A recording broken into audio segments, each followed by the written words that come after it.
Indescribable feelings of overwhelm, excitement, and terror consume me as I face the inevitable truth that I'm about to launch into the next phase of my life, which at this point is ultimately a bunch of question marks. These feelings aren't unfamiliar. I know them quite well, actually. I felt the same way the first time I dove 20 feet from the top of a boat into the crystal blue waters of the Caribbean Sea. And when I hiked a treacherous trail on a mountain somewhere in the jungles of Thailand with 30 of the most fearless teenagers in that country, we were supposedly on a field trip that I am certain it would not have been legal here in America. These feelings come on when I'm at a precipice in my life, when I've reached the edge of my comfort zone, when I'm standing at the threshold of an open door. I felt the same way when I knew without a doubt in the deepest of part of my heart that after 8 long years my marriage and all of the energy, love, and hope I had invested in it had come to an end. And I feel the same way now as I begin the countdown to the day that I board an airplane to leave this little island that's been my home for the past all my life and literally embark on a voyage into my new life. Call me crazy, but for now, I've chosen my sister's apartment in New York City as my safe place to land while starting over. Even though I have some idea of what awaits me when I arrive, in many ways I haven't a clue what my future holds for me there. Frankly, I'm terrified. But what's beautiful about the fear this time around is that I've been through enough breakthroughs in my life to know that it's actually fear of the unknown. I can spiral into full-blown panic and do the freak out if I really want to. Or the nerves can become excitement, kind of like rocket fuel as I power up to launch. Fear isn't good or bad, it's simply information. And what's more, because I know what fear feels like, I also know what courage is.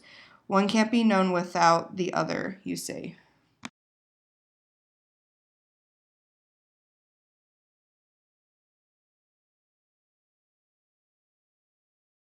The most difficult part of starting over was telling my friends and family. Some thought I was crazy, and others just didn't understand. I also sold everything except some of my clothes and a few of my favorite books. When I finally quit my job, the reality really hit me. I was going to live in Tokyo, and I had no job and I knew no one there. I was terrified and exhilarated at the same time. I kept asking myself, what's the worst that could happen? My answer was always the same. If I fail, then I can come back to the States and start over. I did not fail. In fact, it has been one of the greatest adventures of my life.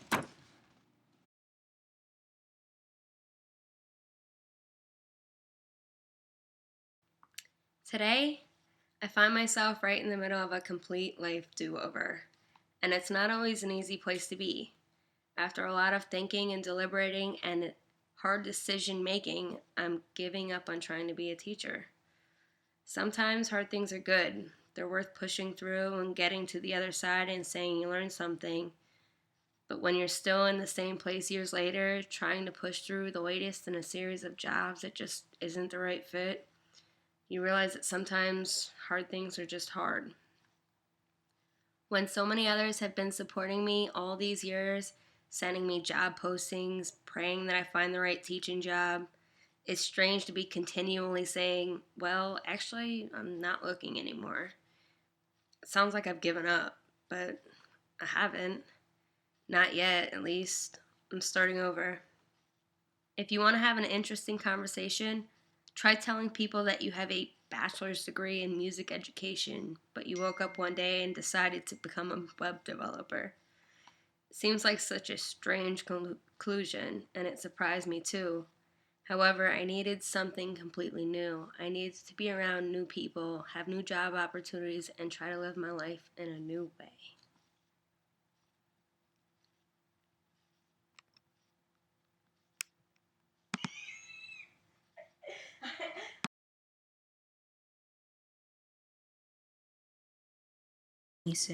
My husband and I had to move out of our apartment to the next city over to stay in the house my grandparents built in the 50s.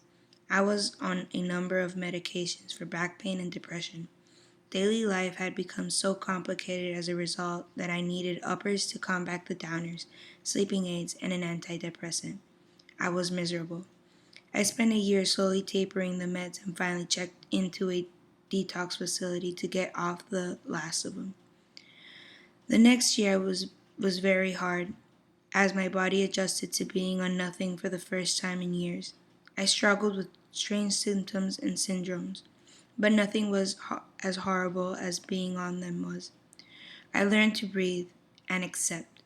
I couldn't find work for quite some time. I started volunteering at Organic, not a for profit kitchen. I gained confidence and met people who didn't judge me for what I'd been through. I was I also started working with local newspapers on their directories of business.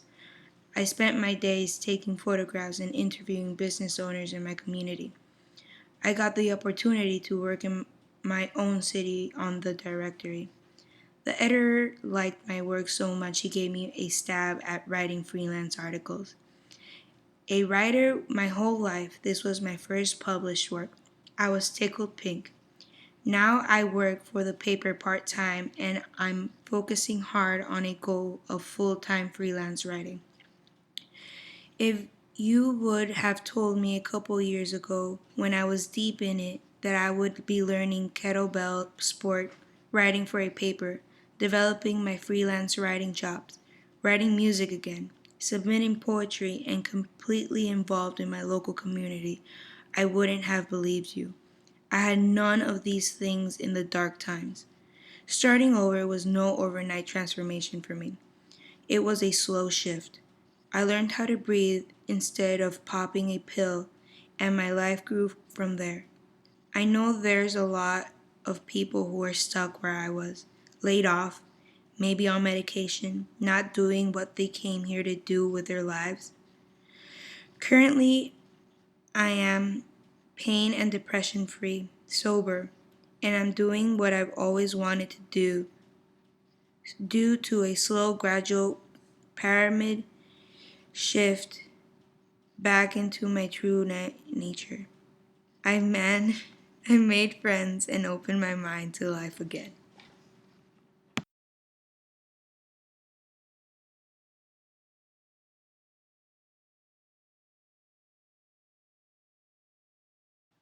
I can remember precisely when it hit me.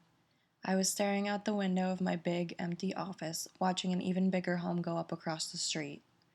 On the outside, my life at 35 looked great. A promising career, a doting partner, an elegant home, things, vacations, a big engagement ring, money in the bank. There was just one problem. I wasn't happy. I was good at my work, but I didn't believe in some of the fundamental aspects of what I was doing. I was invested in the idea of a partner I could share my life with, and yet I felt deeply alone. And then you wake up one morning and you pad into your office, and something in your line of sight has changed, and you have no idea who the hell you are or how you got there.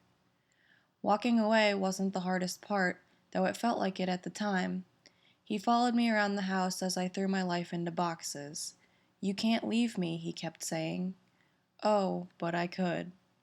For the first time in my adult life, I was going to do what was right for me, without a complex inner negotiation, without a decimation of self. I did not want to marry this man.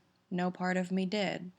And if I couldn't find someone that every fiber of my being did want, someone I could love deeply and respect, I would rather live the rest of my life alone, with my ideas and my sense of self intact. What I didn't realize at the time is that facing into our decisions is where the real work and the fear and the self doubt begins. It's everything after the dramatic exit, the door slam, the justified and unjustified self righteousness, the rolling down the street in a truck with nowhere to really go, realizing you've wasted time and there's no way to get it back.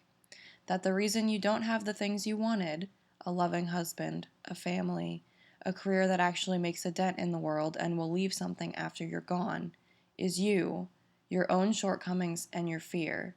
And maybe you've missed the boat entirely.